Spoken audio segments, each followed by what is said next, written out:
In December, I set an ambitious and nearly impossible goal for myself to fundamentally change who I am and what I represent by becoming a professional footballer within 2 years, performing at least at a semi-professional level, which in the United States is recognized as the UPSL. When I committed to this goal, I lacked a clear-cut plan to navigate my journey from start to finish. Even now, I find myself without a perfectly mapped path. All I possess is the beginning, the point where I stand today, and the end goal of performing at some of the world's most renowned stages. As I pursue this seemingly unattainable objective, I dedicate time to discerning the essential traits that distinguish those capable of thriving in the realm of professional football. I strive to understand how I could cultivate these qualities within myself should they not already exist. So, where does that leave me amidst the journey? Until last summer, I hadn't played football for 12 years, and now, at nearly 24 years old, the challenge of reaching the top feels like an endless journey shrouded in uncertainty. Despite these obstacles, I believe the goal I set for myself is achievable. While many may think I'm too old to pursue a professional football career, numerous examples prove otherwise. Players like Junior Messias or Henry Martin, who began his professional career at 21 and made his national team debut at 30, demonstrate that age isn't a barrier. Even Matt Turner, initially undrafted at 22, made his debut for the U.S. national team at 27. These are just a few among many who turned pro and grew later in life. So what does it take to succeed professionally? While age is often cited as a limiting factor, it's not always the case. Take Lamine Yamal, playing for Barcelona at just 16, or Calvin Sullivan, a 14-year-old talent from Philadelphia Union's second team, potentially bound for the Premier League. If age isn't a determining factor, then it must be skill or talent. While it may seem logical that someone older with more years of experience in the game would possess greater skill than a younger player with less experience, this isn't always the case, as demonstrated by examples like Calvin Sullivan and Lamine Yamal. Additionally, there are numerous talented players who never reached a professional level. Therefore, while age, talent, and skill are important aspects, they are not definitive factors for going pro. So this begs the question, what determines success in professional football? It's your mentality. Consistency is the most difficult thing. Just doing it every day. Yes, every day.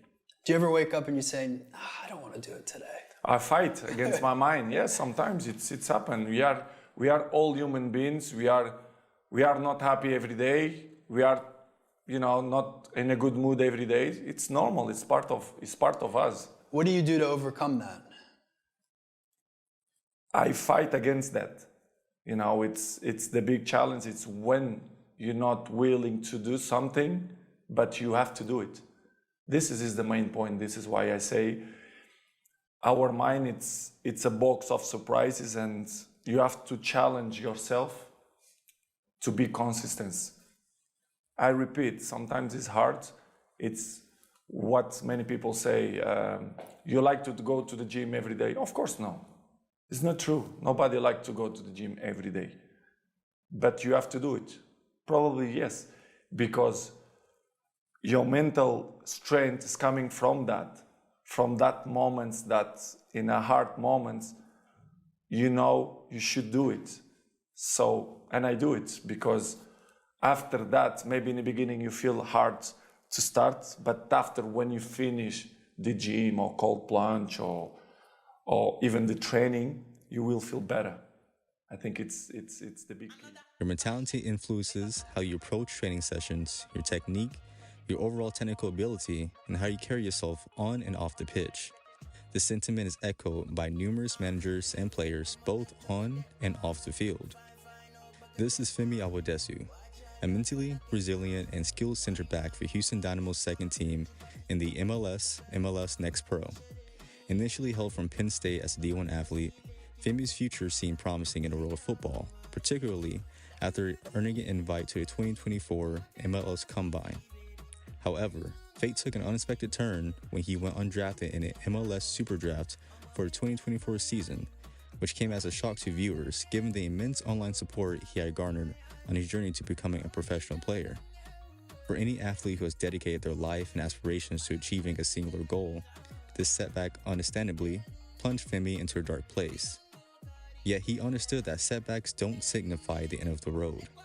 While viewers didn't receive an update for Femi for about a week, He remained steadfast in his training, diet, recovery, and routine, as any committed athlete would. Eventually, his perseverance paid off when he announced that he had been invited to a club for preseason. From that point onward, momentum continued to build. Now, Femi stands as a bona fide professional player, firmly entrenched in his season as a starter for HD2. It's worth considering what might have transpired if he allowed one setback, albeit a significant one, to derail his ambitions. Had he succumbed to his feelings of disappointment after not being drafted in the MLS Combine, he might have missed out on this tremendous opportunity. Femi's story serves as a vital reminder of the power of resilience and determination in the face of adversity. Then there's Zach Duke, also known as World Cup Dad, whose remarkable journey from complete beginner to professional player in just a year is truly inspiring. Zach's football story began when he joined the Sunday League around April and May. By the fall, he had progressed to playing for an amateur league, and come March, Zach received an invitation to join a professional team in Brazil. While I could delve into the details of his journey from amateur to pro, fortunately, someone's already interviewed him. You can find a link to that video in the description below.